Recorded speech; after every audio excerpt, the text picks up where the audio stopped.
The people that went through all the effort to build this place, you can tell there's a whole house behind me.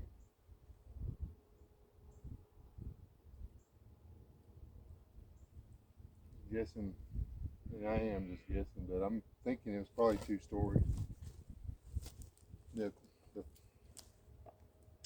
footprint wasn't that much, but uh, it's easier to build up.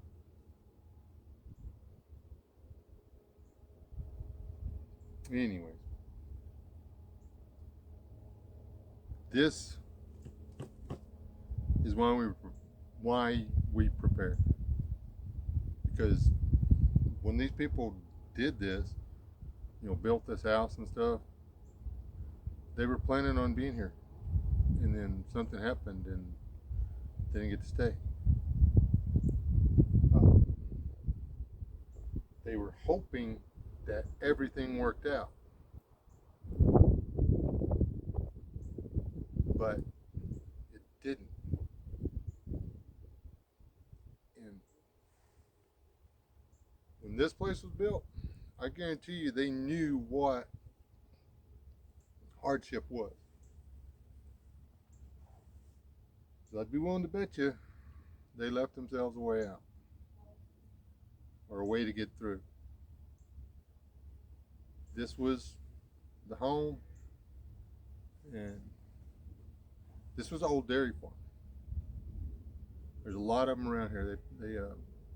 The people would have 160 acres, and they'd run a few cows, a few chickens, and they'd sell the milk and the eggs in the city and or in town, and then they'd their excess wheat or whatever would would go to market and then make a living.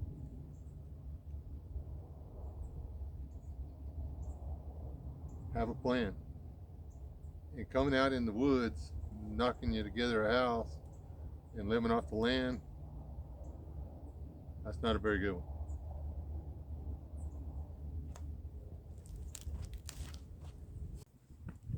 I can give you that it's a plan. It's just not a very good plan. There's so much that goes into living off the grid or out of the woods or out of a backpack that people just don't understand.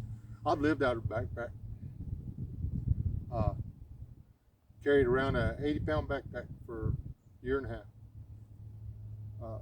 And that's if you're going to live out of that backpack,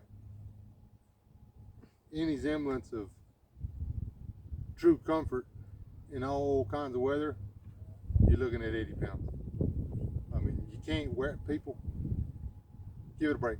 You cannot wear the same clothes every day, all day. So you got 2 sets of clothes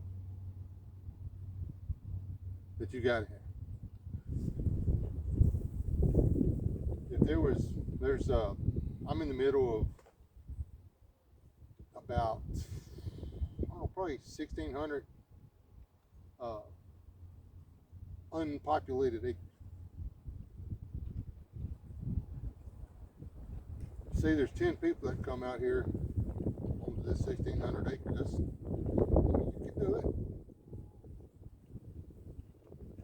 But if those 10 people ain't my friends, I can't leave my stuff, so I've got to carry it with me where I go. Have a better plan than becoming a refugee. That's all I'm saying. Man, it's so much. It's just a really lot of work being a refugee. It's a lot of damn work being a refugee. More than you want to do. More than I want to do. I mean, let's think about it. You can grab your battle rattle and your little blankie and your poncho and all that junk. You can run out with your axe and you can start chopping on some trees and throw some stuff together. For a bachelor or whatever, you probably make out okay for a while.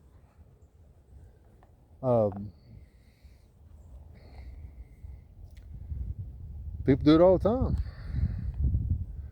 but it ain't 1 in 100 that can pull it off.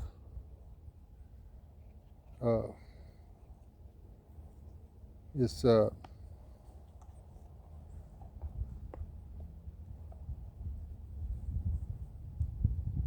show alone or whatever. They got all the professionals, and these guys are professionals. These are guys. That's what they do. They run out in the bushes and survive. And there's guys that tap out on day one. There's real things out here in these bushes. Right here where I'm at, I have to deal with wild hogs, which didn't used to bother me, but they got the Russian boar in them now. I'm not real fond of that.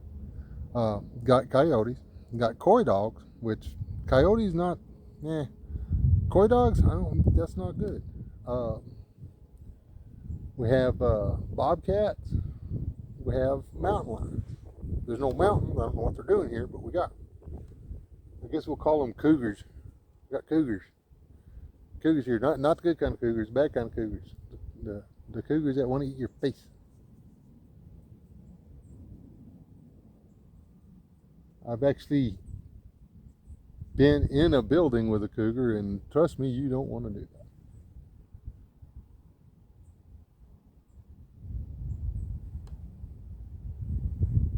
If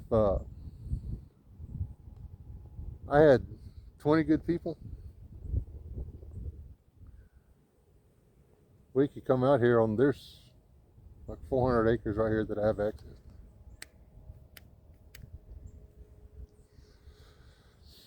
We could come out, there's water. It has to be captured and boiled and blah, blah, blah, blah, blah. There's water. There's firewood available, quite a bit of it. We'd have to come up with our own structures. We're far off the road, blah, blah, blah. There's all these, I mean, it's just a great place, except for, if there's a drought, the spring quits, the water goes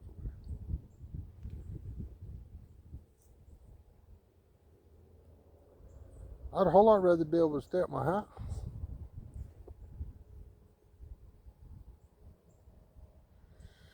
I don't want to have to come out here and dig around and eat roots and bark and mesquite beans and cactus. Well, cactuses are. And actually, mesquite beans ain't bad. But it's not something I want to do all the time.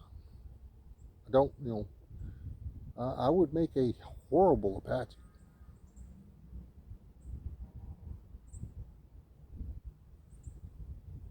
There's better options. Store some food. Save some money. Pay down your mortgage. Grow a garden.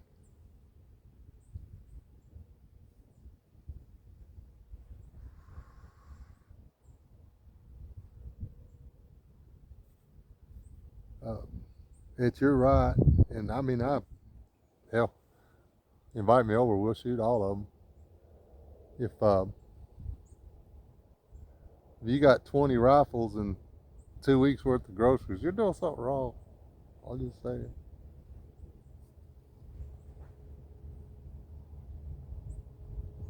I got way more beans than I got bullets.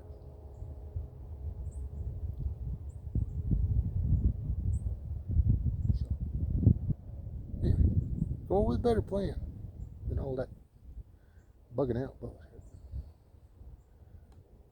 Be ready, be capable, do the things it takes to, if you can't, because, if you got to leave everything, you might stumble upon somebody that's willing to take you in if you can just stay alive for 4 or 5 weeks.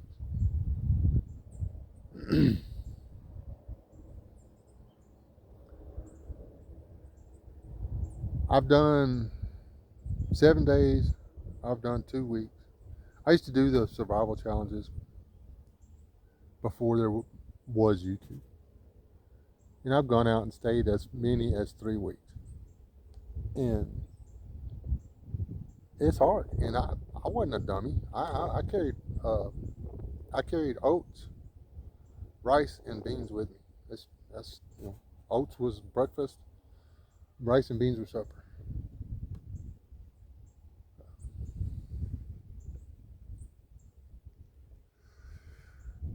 I can't count the number of times I did something like that when I was younger,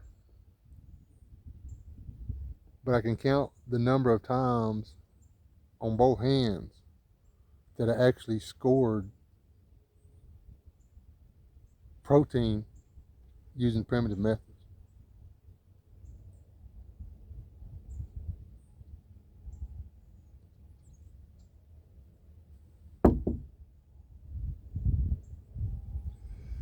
There's places you can do it and places you can't. Do you even know what you can do in your? Do you even know what you can eat in your part of the world? You'd be better off with a bunch of beans and rice, and cornmeal, and stuff, seasoning. Well, I lost my outro video somewhere. I guess I didn't push the button right. Folks, didn't get this all the way through. Sorry about my voice. I'm sick again. But come up with something better. Would you rather eat the stuff you're seeing on the screen or bugs? I mean, all it takes a little prepping. Put some aside. You got a bank account, you got a savings account, you got a retirement fund. I mean, what kind of a person wants to just don't do anything and hope that these guys don't starve? And it's us grown ups. It's not just us